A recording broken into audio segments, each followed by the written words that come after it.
जय माता दी। क्या आप जानते हैं कि वर्ष में 2 नहीं बल्कि 4 नवरात्रियां आती है। 2 नवरात्रि गुप्त होती है और गुप्त नवरात्रि सबसे शक्तिशाली होती है। दर्शकों, इस बार अभी 19 जनवरी 2026 माघ शुक्ल पक्ष प्रतिपदा सोमवार को सर्वार्थ सिद्धि योग में गुप्त नवरात्रि प्रारंभ होगी। इस दिन आप मां की साधना करें। ये जो 9 दिन है इनमें 10 महाविद्या यानी 9 देवियों की पूजा तो चैत्र और शारदीय नवरात्रि में होती है। ये जो माघ की और आषाढ़ की जो नवरात्रियां होती है गुप्त नवरात्रि, इनमें 10 देवियों का पूजन किया जाता है, 10 महाविद्याओं का।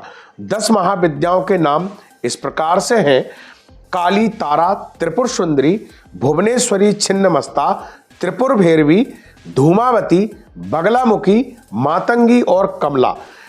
इन 10 महाविद्याओं का पूजन करें, इनके बीज मंत्रों का जाप करें।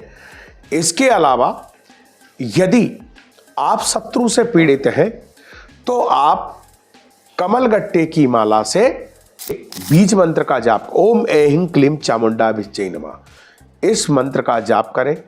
अर्गला स्तोत्र का पाठ करें।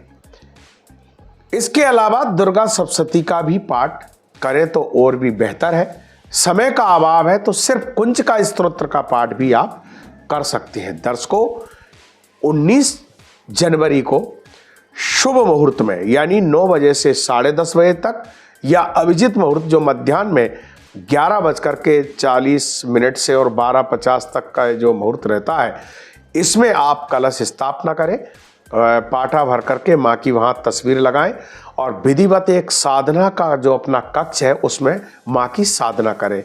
इस बात को पूर्ण रूप से गोपनीय रखें, क्योंकि गुप्त नवरात्रि का ही मतलब होता है गोपनीय तौर से मंत्र साधना करना। इसमें तंत्र मंत्र और आपको समस्त सिद्धियां प्राप्त करने के लिए की जाती है। यदि आप किसी विशेष परेशानी में हैं या आप के घर में परिवार में कोई विशेष रूप से बीमार है या आपका घर मकान नहीं बन पा रहा है या आप उसको कर्ज से परेशान है या आपका व्यवसाय नहीं चल रहा है या घर में बेटा बेटी विवाह योग्य और विवाह नहीं हो रहा है या शत्रुओं से परेशान है, हर प्रकार के संकटों से मुक्ति के लिए ये 9 दिन आपको मिल रहे हैं। ये 9 दिन साधना करने से माँ की कृपा आपको प्राप्त होगी और निश्चित ही आपके सारे संकटों से आप मुक्त हो जाएंगे। जय माता दी।